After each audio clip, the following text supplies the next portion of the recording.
Before I leave, this is the last home program. You don't have to see my dirty face again.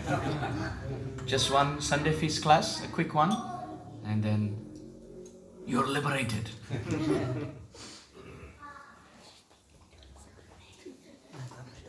I feel very honored and privileged to be invited for this program.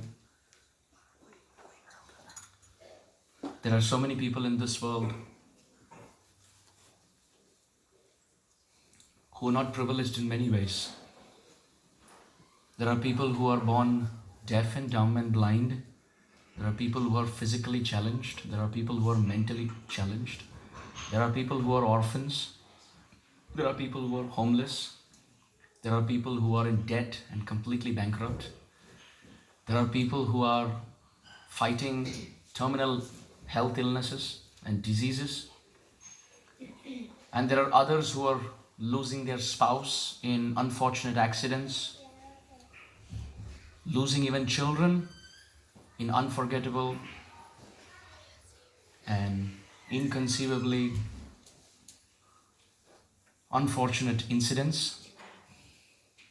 And amidst all of them, there are all of us who are materially, spiritually, emotionally, devotionally, economically, socially, personally privileged and honored. We are all sitting on the top of the mountain peak of fortune. We fight about, I don't like this brand of the shoe, I want that brand of the shoe. But little do we realize that we are blessed with feet in the first place. We are fighting about, I want to eat this, I don't like this. Mother, you're always cooking the same thing. I want to eat something else. In contrast to those who are eating things which are 3 days old. And that's the only thing they have to split and eat between their family. So amidst all of this, it's good to pause and introspect. How lovely, how fortunate, how merciful, how graceful is God that He has kept all of us in such a wonderful situation where we are beaming with opulence. And then we have a billion things to complain about. So this human form is meant for two things. First and foremost, to introspect. What am I actually looking for? Is life about all this? Just, as we were discussing this morning, go through the motions of the society where everyone has the speed to walk, but they don't have the direction. Everyone's going from 2G to 3G to 4G to LTE and all of these advancements. Everything's about increasing the speed instead of trying to analyze whether the direction is correct in the first place. So first and foremost, we have to introspect. What is the purpose of my existence? Why am I born? Is it just to enjoy moment after moment after moment? Or is there a higher responsibility? Why am I given this very wonderful human birth where I have analytical, cognitive abilities? So we must introspect. This is the first stage. And the second stage is, once we figure that out, we should walk on that path and help others figure that out. Charity begins at home. Paropakararthai phalanti nadyaha, phalanti vrikshaha, paropakarartha. Very beautiful. The trees are giving fruits, but they don't eat their own fruits. The cows are giving milk, but they don't drink their own milk. The rivers are giving water, but they don't end up drinking their own water. But humans are the only one who want to eat their own resource and the resources of others. Paropakarartham idam shariram. This body is meant to actually do good to others. But what is true good? This is a question we must all introspect. Thank you both of you for coming. I heard you came for the kirtan. We're very, very honored and privileged that you're here.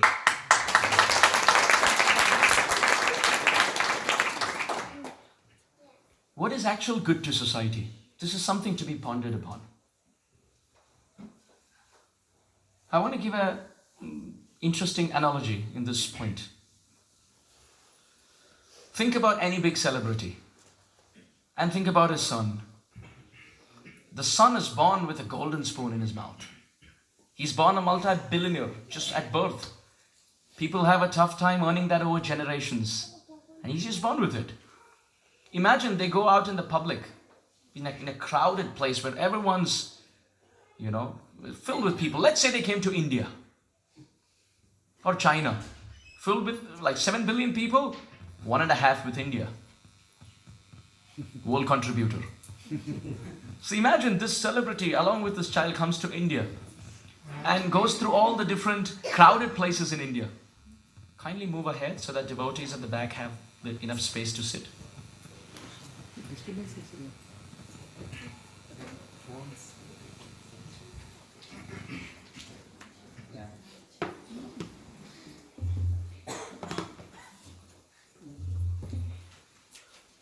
Okay, everyone settled? Yes? Yes. No? Yes.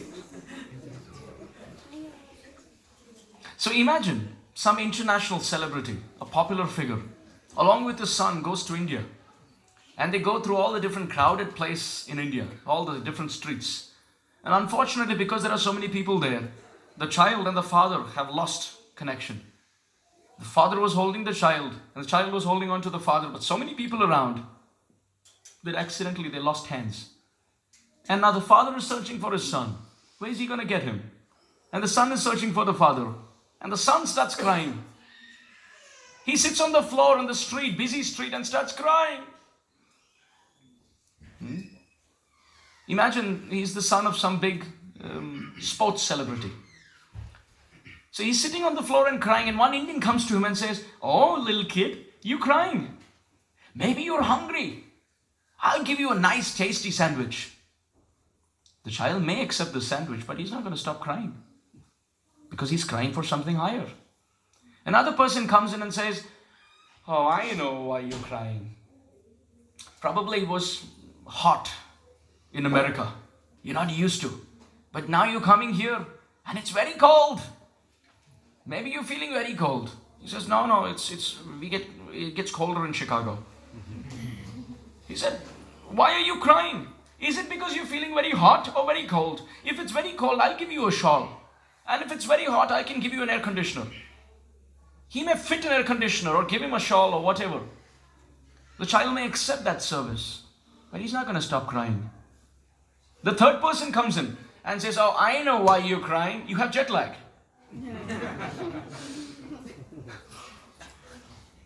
It's nighttime in America and it's daytime here. So you're probably just jet lagged. So you want a bed to sleep? I'll give you a nice comforter and a nice sleeping bag. The child may accept, but he's still going to continue crying. The fourth person comes in and says, "Oh, maybe you just had a stomach upset. You ate something from the streets of India. So I'll give you a pill. You don't worry. You'll be okay." The child may accept the pill, but he's still going to continue crying. The fifth person comes in and says, "Wait a minute. I know who you are. I've seen you on TV. You are that person's son, aren't you?" And the child's eyes open up. "Oh, I know your dad. I know him very well. He's on my WhatsApp contact. You're searching for your dad. I'll connect you to him." Now the child wipes his tears and stands up. Please tell me, out of the 5 kinds of services provided to that child, which one is the best? The fifth one. Because the first, second, third, fourth are also good services, but the fifth one is actually what the child's looking for. And with the fifth one, the first 4 also get fulfilled. Because the father, being a multi-billionaire, can give sandwiches, many sandwiches, can give many shawls, can give many sleeping bags, good comforters, and much more. So who do you think is doing the good service? The first, the second, the third, the fourth, or the fifth? Fifth. The fifth. This was an interesting story. The person takes the hand of the child and connects to the father and says, "Oh, your son was crying, and so were you. But I'm so happy I could become the mediator and get both of you together." The third party, the middleman, and I could get you. And both the father offers a lot of affection to this person and says, "I want to give 1/10 of my property to you because you've helped me get my son." And the son says, "Oh, I'm so happy that you connected me to my father." From this example, we understand what is the best thing we can do in society to help mankind. To give out food to the the foodless and the shelter to the shelterless is wonderful. It is wonderful service and we must all do it. But what's the point? You're going to feed him today, he's going to feel hungry tomorrow again. You're going to give him a shelter today, he's going to probably get lazy and just live there. 1, 2, 3, 4, all are wonderful services. But if you can somehow identify that the living beings in this world, in Sanskrit the word is jiva, if the living beings in this world are all lost in this funfair of this world, and we understand the root cause, the root problem why we're all crying is because we have become separated from our eternal Father who's a multi-billionaire, and that is God. If we can understand that, then doing good to society means connecting the lost sons back to their Father. This is God consciousness, where we ourselves connect ourselves to God and help others through spiritual discourses, through soul-stirring meditative music called kirtan, through very wonderful sanctified food. We try our best to have congregative gatherings like this, where we can remind each other that we are all sons of God. We may come from different parts of the world. We may look different. We may speak different. We may dress different. But we're all looking for that same source of happiness, God, who in Sanskrit is called Krishna, because Krishna means he who is the source of all happiness. So when we sing kirtan, it is an appeal to God to open our hearts so that we can connect with him. And this human form is the only chance, because in animal form, you don't have this analytical discriminative power to understand why I have come in this world and what is my duty. With that as the introduction, thank you all for kindly coming in and helping each other in this quest of self-discovery. Now let us continue with our topic. Om Namo Bhagavate Vasudevaya. Om Namo Bhagavate Vasudevaya. Om Namo Bhagavate Vasudevaya. Om Namo Bhagavate Vasudevaya. Om Namo Bhagavate Vasudevaya. Om Namo Bhagavate Vasudevaya. Om Ajnanatimidandhasya. Om Ajnanatimidandhasya. Jnananjana Shalakaya. Chakshurunmilitam yena. Tasmai Shri Gurave Namaha. Jaya Shri Krishna Chaitanya. Prabhu Nityananda. Shri Advaita Gadadhara. Shri Vasadi Gaura Bhakta Vrinda. Hare Krishna, Hare Krishna, Krishna Krishna, Hare Hare, Hare Rama, Hare Rama, Rama Rama, Hare Hare, Hare Krishna. How many of us have not attended the previous 2 sessions? Okay, apart from you. Anyone else? This is the first time you're joining us? Okay, wonderful. Anyone else? Okay. Okay, just for the benefit of everyone, including myself, let's very quickly discuss what we've been discussing till now. So this is the 3rd session of our ongoing series, and the name of the series is Understanding the Identity of Chaitanya Mahaprabhu. As we know, Chaitanya Mahaprabhu is the golden incarnation in this age. How do we understand him? In the first session, we started our discussion with Narasimha. And we said how Narasimha developed one desire, and to fulfill that he became Ram. Then Ram developed 2 desires, and to fulfill that he became Krishna. Krishna developed 3 desires, and to fulfill that he became Gauranga. Gauranga became completely satisfied, went back home, back to got it with everyone. Stories, all's well that ends well. So this was the first session. In the second session, we discussed what is the connection between Krishna Lila, the pastimes of Krishna, and Chaitanya. We discussed why is it that this golden incarnation Chaitanya, Mahaprabhu, is constantly crying. Why is it that he is jumping in the air and dancing? Sometimes he falls unconscious. What is the power of this Hare Krishna Mahamantra? And how the unfulfilled desire of tasting love in separation from the beloved was experienced by Krishna when he came as Chaitanya. So this was the theme that we discussed. Now we will continue from there. Everyone on the same page? Yes. Okay. No? Yes. Same page of the same book?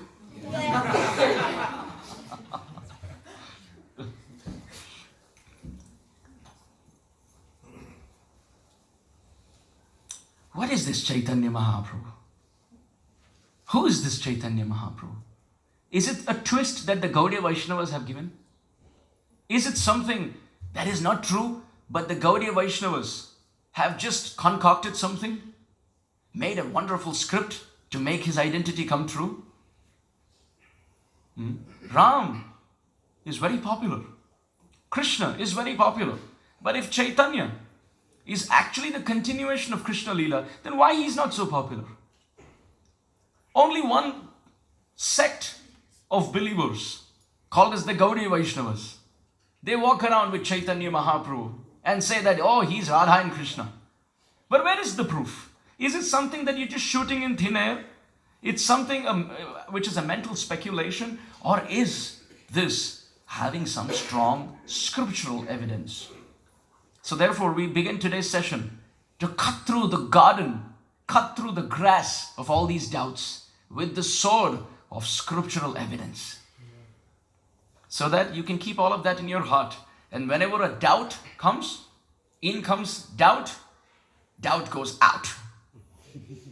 Using all those evidence. How many South Indians here? In the Vishnu Sahasranam, please repeat. Suvarna Varna Hemango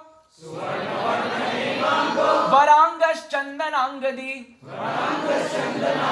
Sannyasa Krichama Shanti Nishtha Shanti Parayanaha. The Vishnu Sahasranam, which was spoken by Bhishma Dev on the battlefield of Kurukshetra. After Bhishma Dev was shot in the bed of arrows, he was laying there and he spoke his concluding words in this world.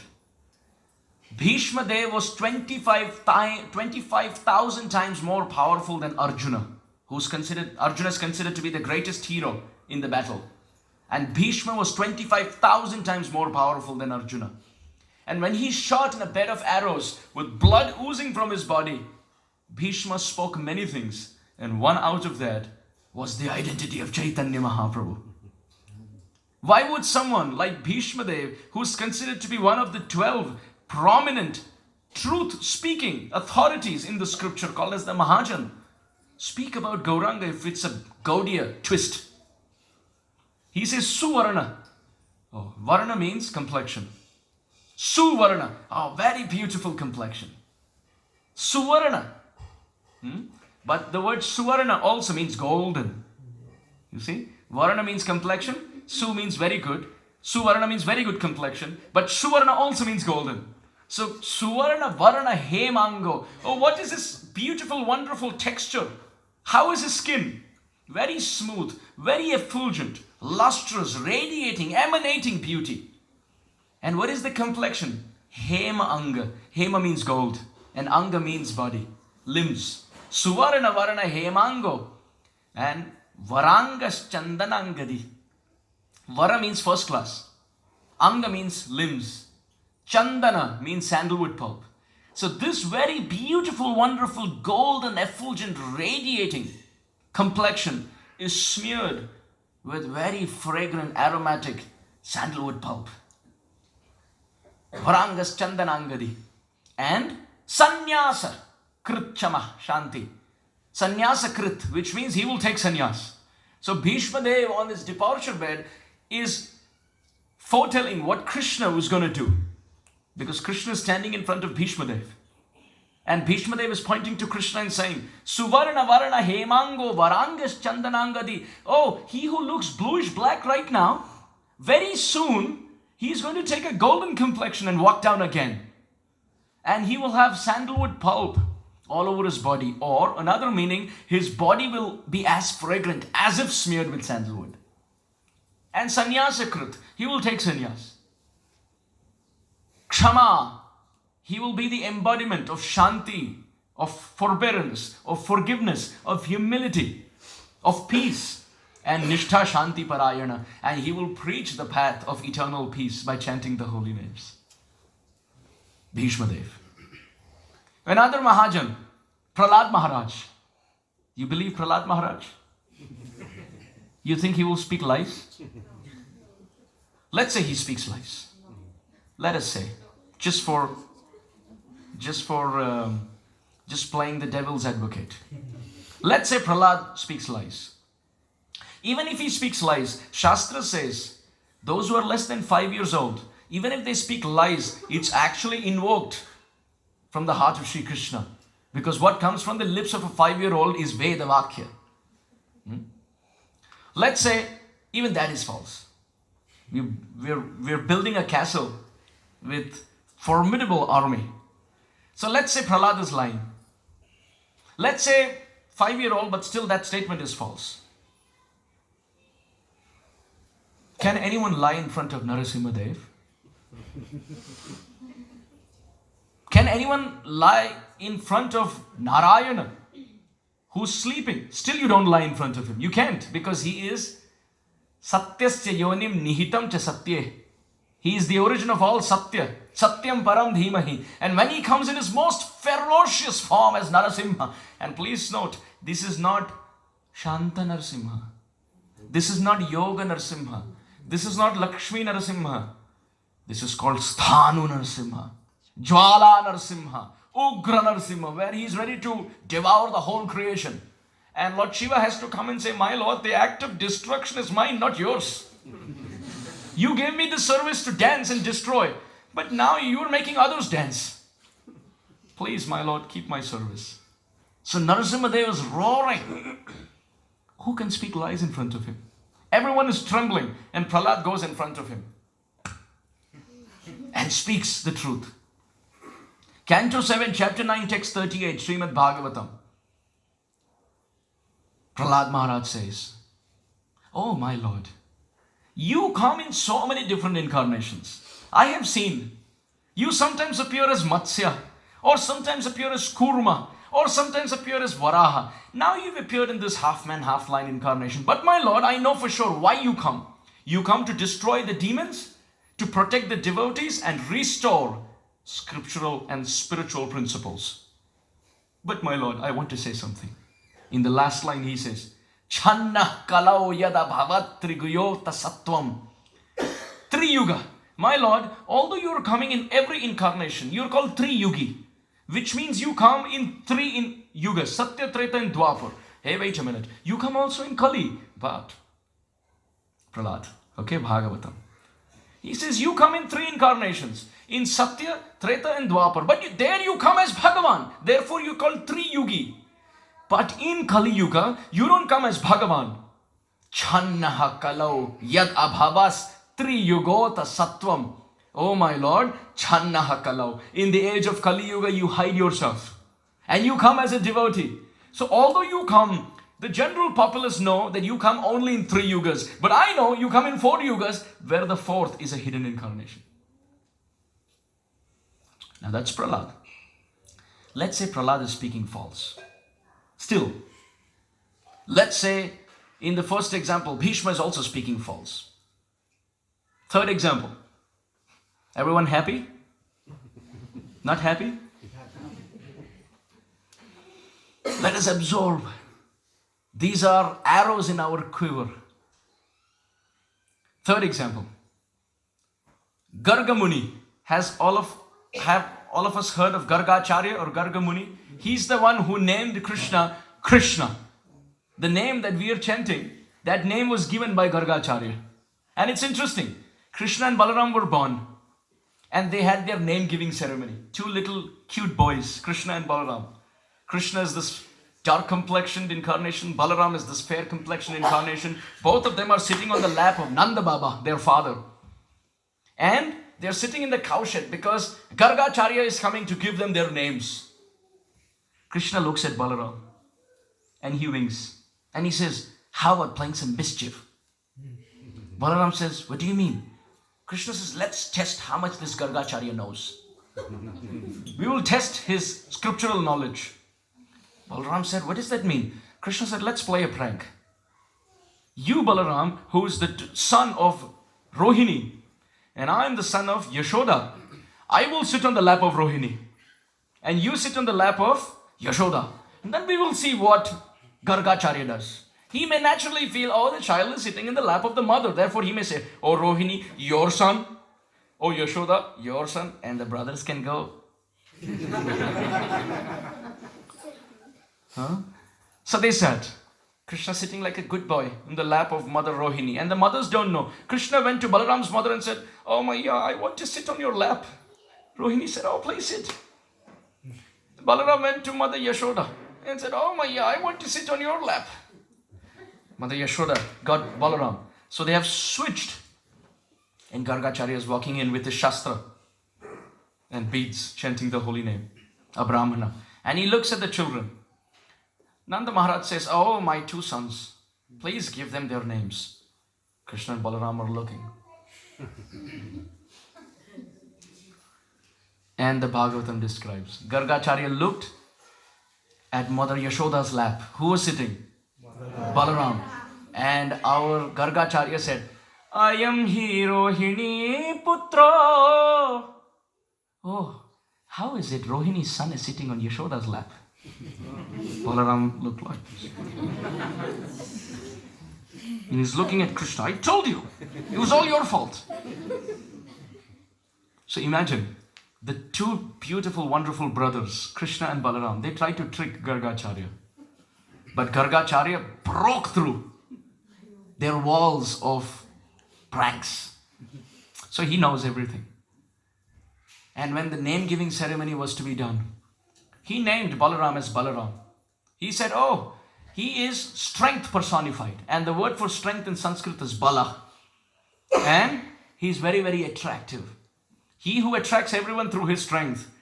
Attraction is Ram and strength is Bala. Therefore, putting them together, he should be called Rohini Nandan Shri Balaram Prabhu Ki. Yay!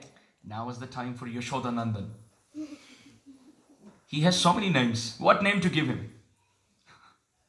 Om Hari Shri Hari Nara Hari Murari Ambujaksha Achyuta Uchchita Pachaivanna Karavanna Panakashayana Kamalakanna Garuda Vahana Rakshasa Mardana Kalinga Nardana Brahma Parayana Nandanandana Madhusudana Paripurna Venkataramana Sankata Harana Sridhara Tulasidhara Damodara Pitambara Matchakacha Varavatara Shri Bhadra Balabhadra Shanka Chakra Parameshwara Shri Ranga Hariranga Panduranga Lokanayaka Divya Swarupa Punya Purusha Shri Rama Harirama Parandhama Sahasranama Devanukula Adimula Madhava Yadhava Raghava Keshava.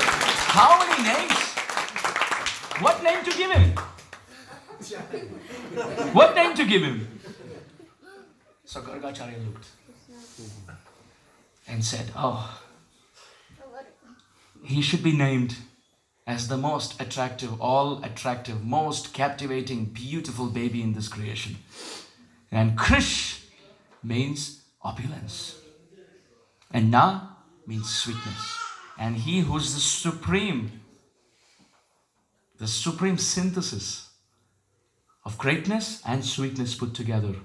Krishi bhu vachaka oshabdho nascha nivritti vachaka tayor aikyam parabrahma Krishna iti avidhiyate. Krishna was given the name Krishna.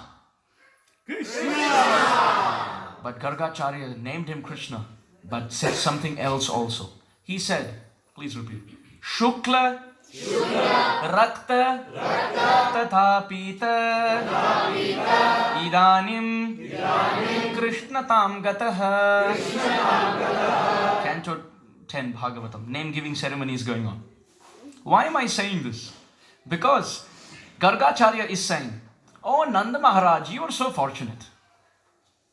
This personality in 4 different yugas appears in 4 complexions. And Gargacharya says, Shukla. Shukla means white complexion. Who is white? Vamandev. Satyuga. Rakta. Prabhupada explains. Yes? Varahadev is Rakta. Narasimha is Rakta.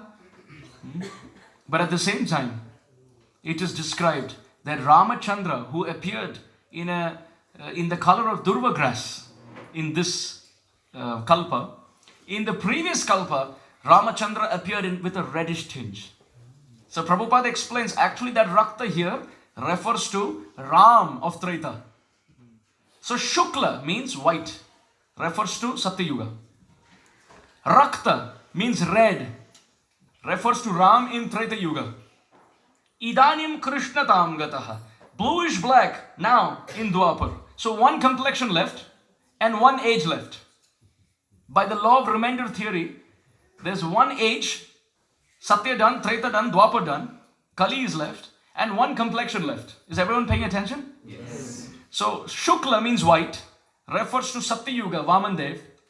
Rakta refers to Ram in Treta Yuga. So Satya done, Treta done, and Idanim Krishna Tam Gataha. Now this Krishna has appeared in a bluish black complexion now, which means in Dwapar Yuga. So white in Satya, red in Treta, bluish black in Dwapar. So one age left and one complexion left. Shukla, Rakta, Tatha, Pita. Pita means golden. Oh, Jiva Goswami quotes this to say, why is Gargacharya saying Pita? Because one age left, and that is Kali, and one color left. Jiva Goswami says Gargacharya is giving a hint. Antaha Krishna Bahir Gaura. In Kali Yuga, he will take a golden complexion and come as Shachinandan Gaura Hari. Let's go through other pages of Shastra. Please come with me. Let's go to Garuda Puran. Yore me sahaballavi ramayate vrindavanam arnisham. Yo kamsam nijagana kauravarane yo pandavanam sakha. Vyasadeva is saying, he is referring to Krishna. Which Krishna? Yo reme, he who frolics. Sahaballavi, with all his gopas and gopis. Ramayate, Vrindavanam Aharnisham. That Krishna who plays with his gopas during the day and the gopis during the night. What did he do? Kamsam ni jagana. He killed Kamsa and Kaurava Rane. He destroyed the Kauravas on the battlefield of Kurukshetra. And Yo Pandavanam Sakha. And he became the friend of the Pandavas. Which Krishna? He who plays with the gopas and gopis in Vrindavan. He who destroys Kamsa. He who destroys the Pandavas and befriends the sons of Kunti, the Pandavas. What did that Krishna do? Please listen to Vyasadeva. Yore me sahaballavi ramayate vrindavanam arnisham. Yo kamsam nijagana kauravarane yo pandavanam sakha.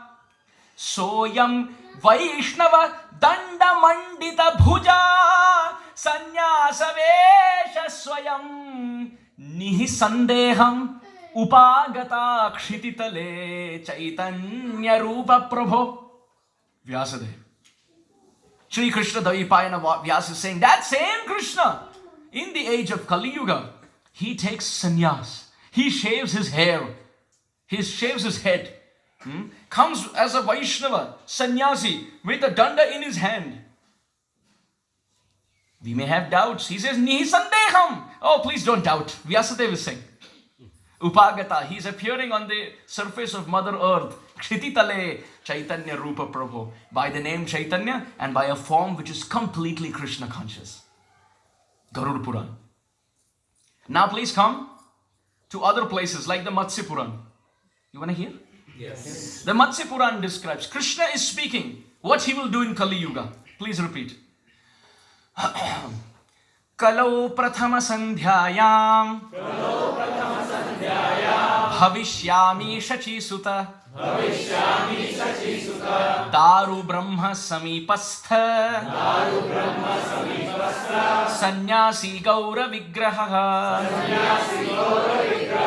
Krishna is saying, Kalau prathama sandhyayam. Oh, in the first beginning, first half of Kali Yuga, bhavishyami, I will appear in the future as Shachi Suta, the son of Shachi Mata. Who is Shachi Mata? The mother of Chaitanya Mahaprabhu. Krishna is saying, I will appear as Chaitanya. And what will I do? Daru Brahma.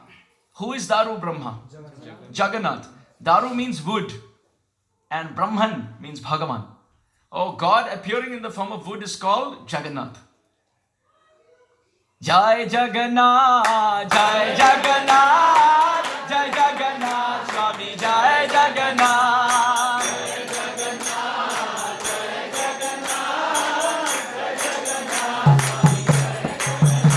Oh, Jai Jagannath, Jai Jagannath, Jai Jagannath, Swami Jai Jagannath.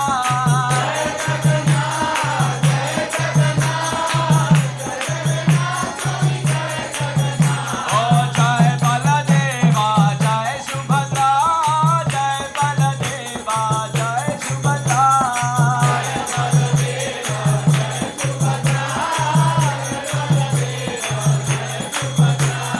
Jai Jagannath, Swami Jai Jagannath, Jai Jagannath, Swami Jai Jagannath.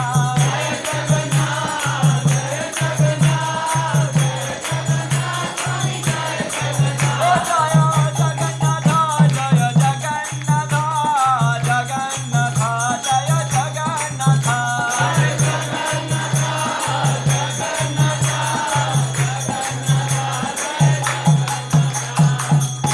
Bolo Nilachalapati Jagannath Swami ki. So he's called Daru Brahma.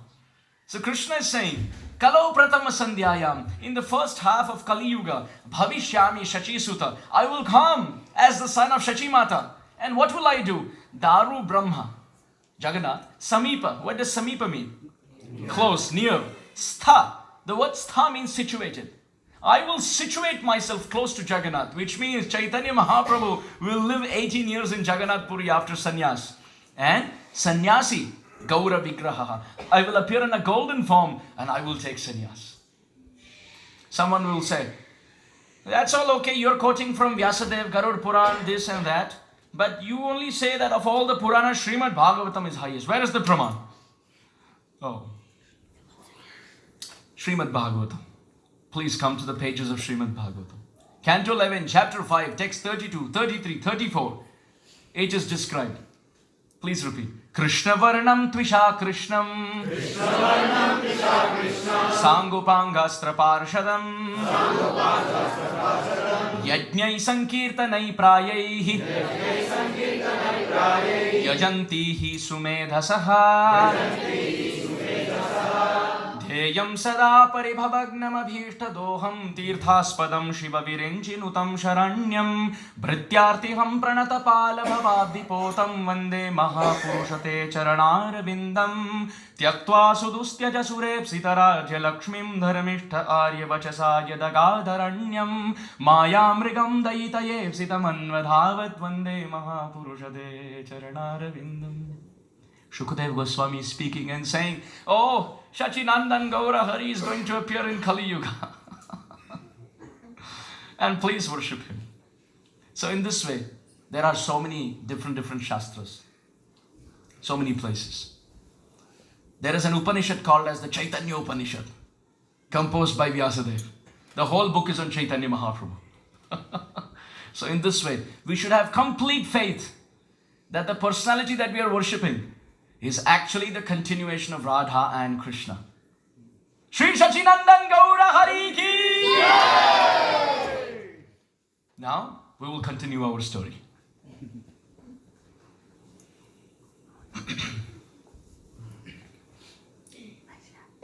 Krishna wanted to know, what is the nature of Radharani's love? Because Radharani is the greatest embodiment of devotion. Bhagavan is the controller. He accepts our offerings. He accepts our devotion. He accepts whatever we give him. But never does Krishna know what it feels to offer something, to offer obeisances, to love someone unconditionally. Krishna does not know that. So therefore, to taste that, he took the heart of Radharani. I want to touch on a very wonderful example. Think about a sugar cube. There's a sugar cube lying on the floor. And there's a very big black ant which is walking. And the black ant walks all the way on the sugar cube. And from sunrise to sunset, the black ant is chewing on this tasty sugar cubes, the sugar molecules. And the sugar starts thinking, oh, I know I'm very sweet. Sugar is thinking, I know I'm very sweet. But who knows how sweet I am? The black ant. The sugar cube starts thinking, I know I'm sweet. But that's just theoretical. If I have to know how sweet I am, I wish I could become the black ant and walk up to this sugar cube, which is myself, and becoming the black ant, if I can taste myself, then practically I will know what my sweetness is like. Everyone understanding? Yes. Another example. Think about someone who's a music store owner. He has many musical instruments. Name a few instruments. Guitar. He has a guitar, Violin. has a violin, a piano, saxophone, Harmonium. harmonium, mridanga, kartal, accordion, trumpet, flute, xylophone, etc. All of these instruments are placed. Think about a store owner, music store owner. He owns the store and he has all these wonderfully musical instruments. And he knows all of these instruments as far as specifications are concerned. How long does it last? What is it made up of? What is the price tag? How much does it cost? How should it be preserved? What temperature should you keep it in so that if it gets moist, then the percussion instrument may get spoiled, etc. But he has no clue how to play it. A person enters his store and picks up the flute and starts playing the flute. Picks up the violin and starts playing the violin. Picks up an accordion and starts playing the accordion. Picks up the piano and starts playing the piano. Picks up the drums and starts playing the drums. And this music store owner thinks, wait a minute. I am so poverty stricken that all that I know about these instruments are their price value. But I don't know their musical value. I don't know how much happiness the person who's a musician gets when he plays these instruments. The music store owner thinks, I possess all these instruments and I see them every day. But I wish I could walk into my own store like this musician and play all these instruments to the best possible musical ability so that I not just know the price tag, the price value, I also appreciate the musical value of all these instruments. Are you knowing where I am going with this? Yes. The music store owner has a name called Krishna. And all these musical instruments are his qualities. He knows, oh, I am a dancer. I'm a wonderful singer. Oh, I'm very attractive. I speak very nicely. I speak many languages. Vivida adbhuta bhashavit. When I sing, I can make the cuckoo ashamed. And when I dance, the peacocks stop in shame. Krishna knows all that. He knows the price value of all of his qualities.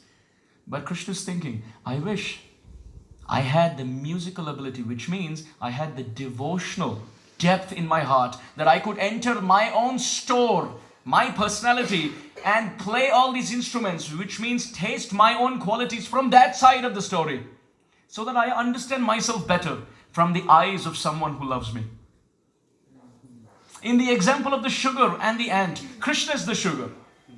Krishna is very sweet, very sweet. Sripad Vallabhacharya has composed 100,000 Sanskrit verses describing the sweetness of Krishna.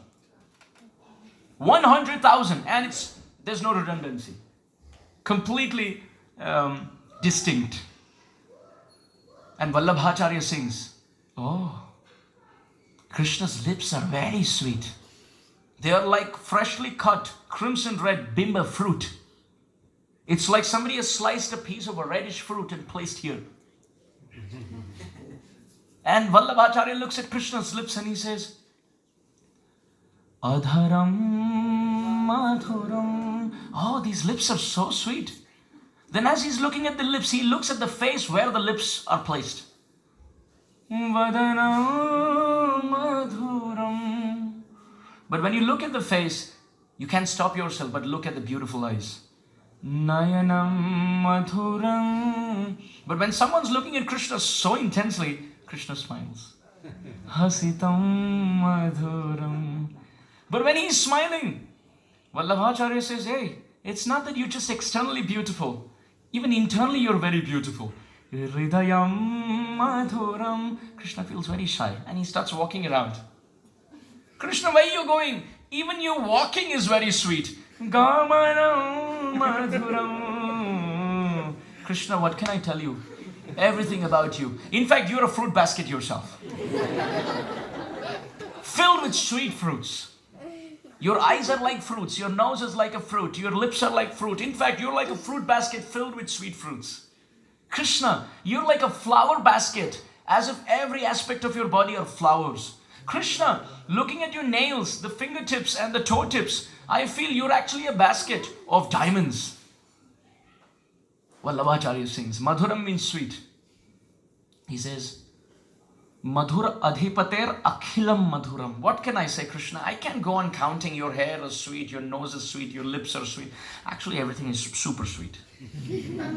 And he sings, Adharam madhuram. Please repeat. Vadana madhuram. Adharam madhuram. Nayanam madhuram. Hasitam madhuram.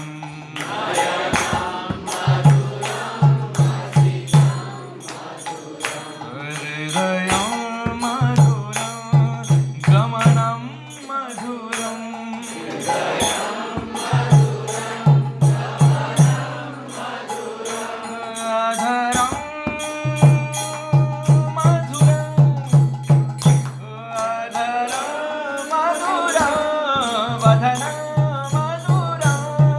Adharam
sugar cube.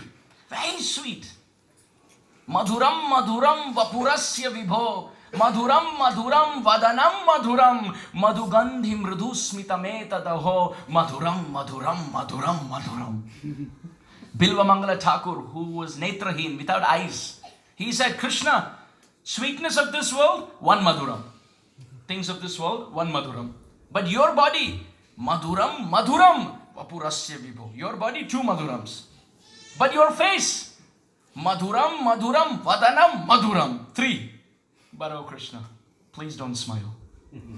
If you smile, you break our hearts. We feel like leaving our homes and running behind you. Your body is sweet, your face is sweeter, but that smile, half smile, crooked smile. And when you open your mouth, intoxicating fragrance of honey, madhu gandhi mridhu smitam etadaho. Oh. Sweetness of this world, one madhuram, your body, two madhuram, your face, three madhuram. But that smile, madhu gandhi mridhu smitam etadaho, madhuram, madhuram, madhuram, madhuram. So Krishna is the sugar cube, no doubt. But our Radhika is that black ant. She can taste and she knows. Therefore, when the sugar cube decides, I want to become the black ant and taste myself, not taste something else. Or when the music store owner called Krishna, who has all the qualities in the form of musical instruments, but now wants to enter the store of his musical instruments, the musical qualities, his all transcendental qualities, and wants to enter like a devotee who knows the value of all these qualities. Sugar trying to become the black ant to taste the sugar itself, and the music store owner trying to be the music teacher to enter his own store. This is called Gaura Tattva. Is everyone understanding? Yes. Where Krishna wants to see himself through the eyes of Radha. This is called Gaura. Gaura. But then why did Gaura take sannyas? You all know Gauranga Mahaprabhu took sannyas? Yes. Why did he take sannyas? Please tell me. Give me a few reasons why he took sannyas. And please don't worry. There's nothing called as a wrong answer. Because Krishna is unlimited. So the ideas that you're getting are also some reasons why he took sannyas in another kalpa.